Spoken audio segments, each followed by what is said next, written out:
De l'Évangile de Jésus-Christ selon saint Jean, chapitre 10, versets 31 à 42. En ce temps-là, de nouveau, des Juifs prirent des pierres pour lapider Jésus. Celui-ci reprit la parole. « J'ai multiplié sous vos yeux les œuvres bonnes qui viennent du Père. Pour laquelle de ces œuvres voulez-vous me lapider ?» Ils lui répondirent, « Ce n'est pas pour une œuvre bonne que nous voulons te lapider, mais c'est pour un blasphème.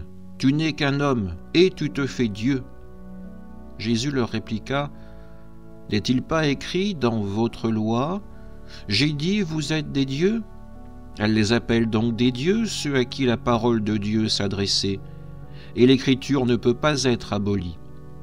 Or, celui que le Père a consacré et envoyé dans le monde, vous lui dites, « Tu blasphèmes, parce que j'ai dit, je suis le Fils de Dieu. » Si je ne fais pas les œuvres de mon Père, continuez à ne pas me croire.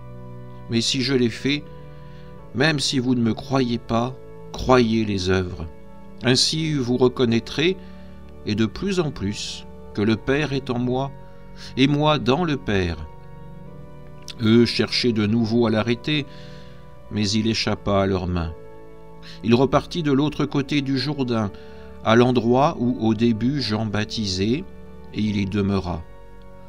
Beaucoup vinrent à lui en déclarant « Jean n'a pas accompli de signe, mais tout ce que Jean a dit de celui-ci était vrai. » Et là, beaucoup crurent en lui. Acclamons la parole de Dieu. En ce vendredi, nous continuons cet évangile avec cette tension extrême, cette violence qui couve. Les Juifs, une fois encore, ramassent des pierres pour lapider Jésus. Pourquoi une telle violence ? Parce qu'il a osé dire, osé affirmer qu'il est vraiment le Fils de Dieu. Ce passage, aujourd'hui, nous invite à contempler l'identité de Jésus, mais également à réfléchir à notre propre réponse face à sa présence et à ses œuvres. Jésus, face à l'hostilité, ne se défend pas avec arrogance, mais il pose une question simple. « J'ai multiplié sous vos yeux les œuvres bonnes qui viennent du Père. Pour laquelle de ces œuvres voulez-vous me lapider ?» La vie du Christ est marquée par la compassion, par les guérisons, par les signes d'amour.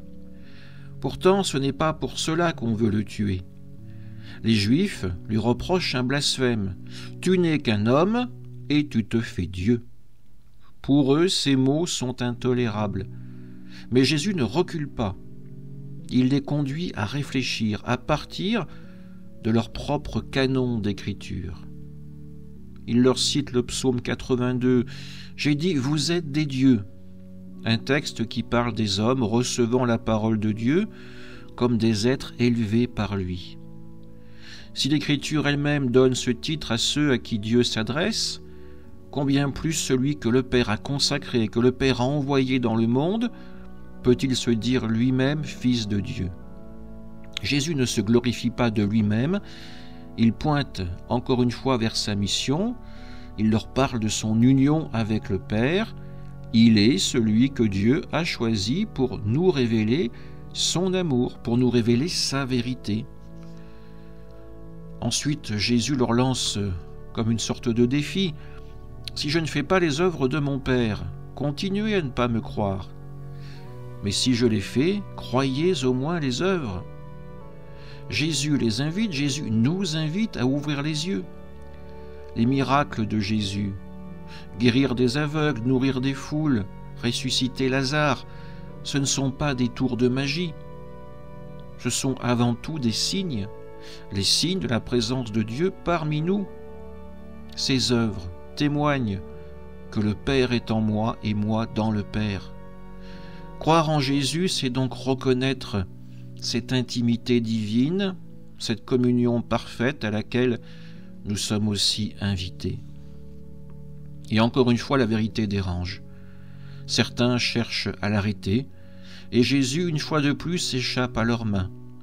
Il se retire de l'autre côté du Jourdain, là où Jean-Baptiste avait témoigné de lui.